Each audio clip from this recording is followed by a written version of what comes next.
Details.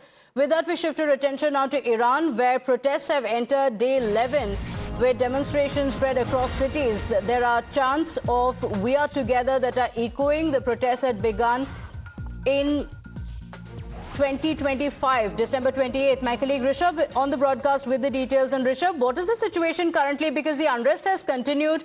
This is after the Israel war. It has continued for multiple days. But now there are widespread protests taking place in Iran, entering day 11 as well. What is the situation there currently, and what could this lead to?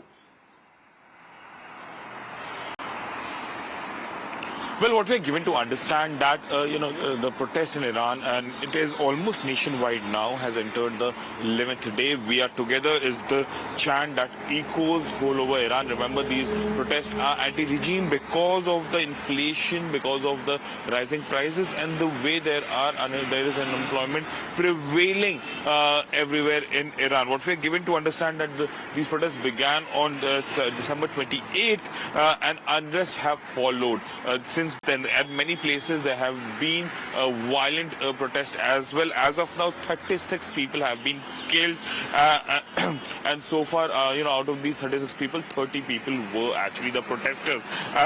What we are given to understand that the protests have hit at least 310 locations in 28 of the 31 provinces of Iran. So if we talk about these protests, remember, and this is not just a protest which is happening in Iran. The visuals of these protests are being circulated worldwide, be it Europe, be it US, be it India. Everyone is looking at these protests very curiously. US, for that matter, has also went on to say that if Iran tries to hit the protesters, US will come and hit the Iranian regime. Yesterday, the Iranian president as well urged the security forces. So the developments are going to be watched very closely around the world. Currently, protests breaking out in Iran, and there's no end to it. Rishabh, thank you for joining us with those details.